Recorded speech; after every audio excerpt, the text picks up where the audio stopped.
歡迎嚟到財經策局嘅 podcast 啦。咁今日本來琴日預告話想希望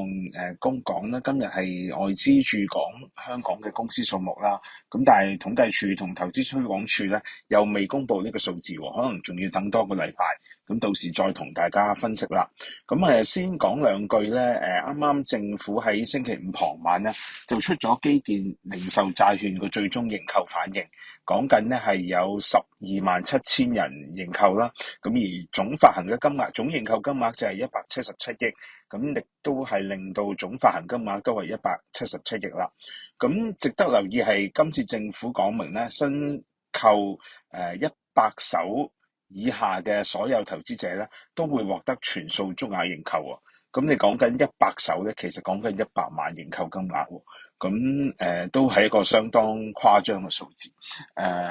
唔知有幾多人真係會認購到100手啦。咁如果認購到100手咧，咁你講緊涉及係100萬，都係一個唔少嘅金額。咁就要 lock up 住3年，咁就係咪即係着數咧？就見仁見智啦。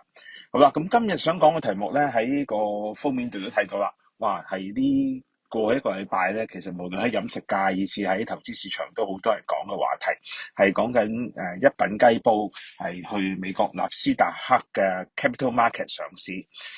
我自己之前都住喺荃灣，工作地方又喺荃灣嘅。咁呢個荃灣一品雞煲發跡地咧，都係嚟自荃灣啦。咁佢2011年就開始已經成立㗎啦。咁當年都一度成為荃灣名物㗎喎，好似唔少朋友都有幫襯光顧。咁我自己就因為唔食得辣咧，就所以其實未幫襯過。咁就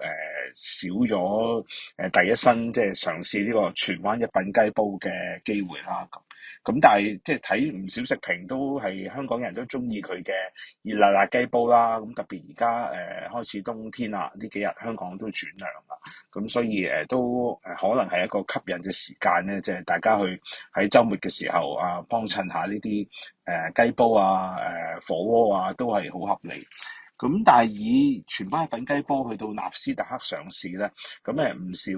朋友如果唔係太熟悉投資市場咧，其實都會覺得哇，點解咁犀利嘅荃灣一品雞煲可以去到美國上市咁巴閉咧？咁當然其實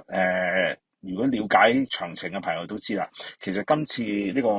荃灣一品雞煲咧，去上市嘅市場咧就唔係納斯達克嘅主板，而係納斯達克其中一個上市要求最低嘅有所謂 Nasdaq Capital Market。咁佢講緊嗰個盈利要求咧係相對低好多啦，講緊嗰個市值只係需要5000萬美元，咁或者係盈利上只係要達到75萬美元嘅稅後盈利，咁已經可以做到一個上市要求啦。咁呢個其實係遠低過香港嘅，因為香港其實你就算講緊 Jamboard 啦，都唔止呢個市值。而家荃灣一品雞煲上市嘅市值咧就唔止5000萬美元添，甚至係去做到近1億美元，講緊係近8億港紙。咁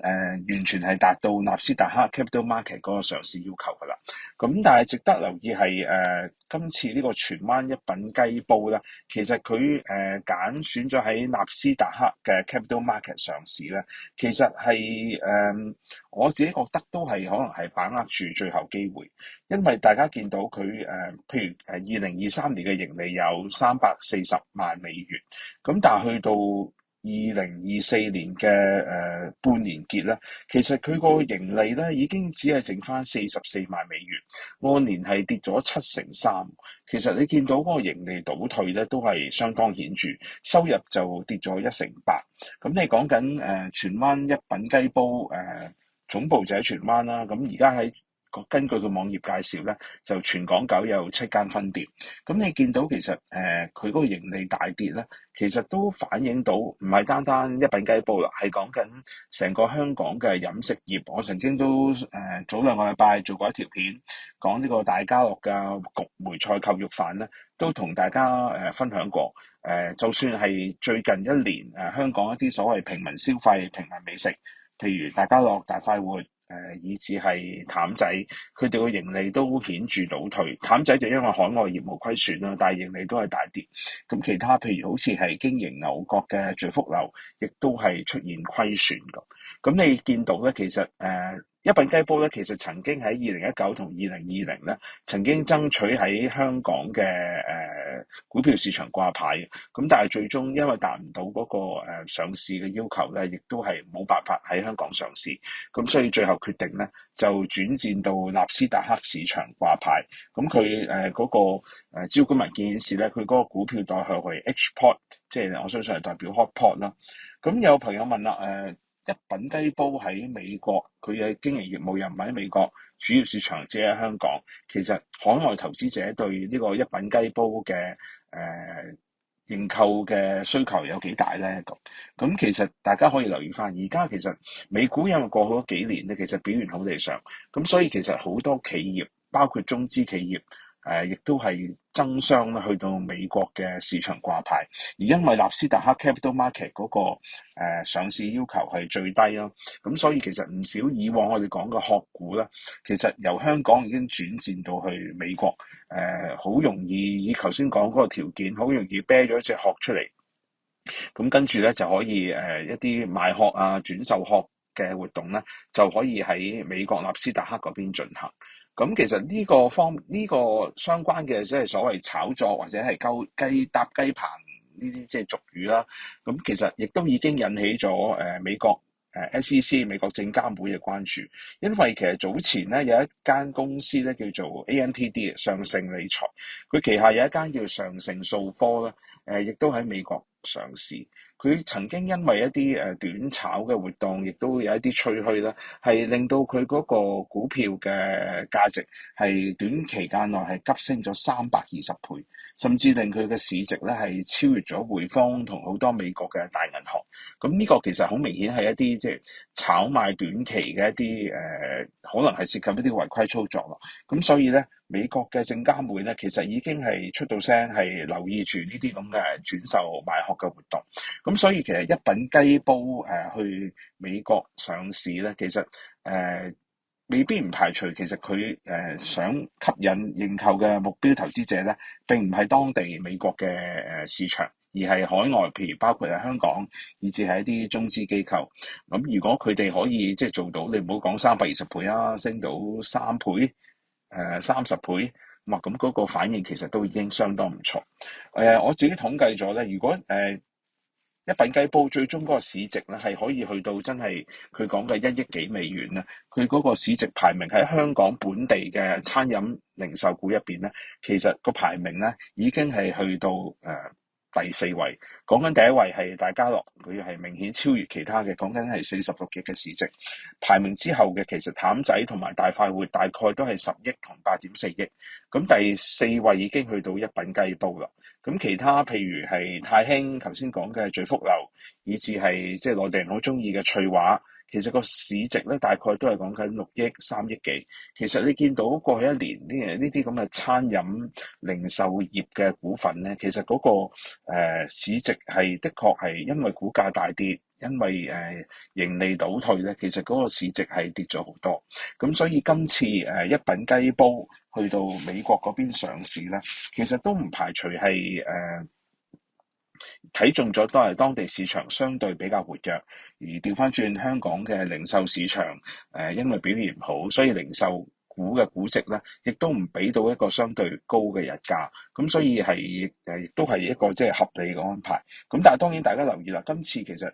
一品雞煲集資所得咧，其實有20%咧都係舊股嚟，講緊佢因為集資係大概係12萬美元啦咁你其實講緊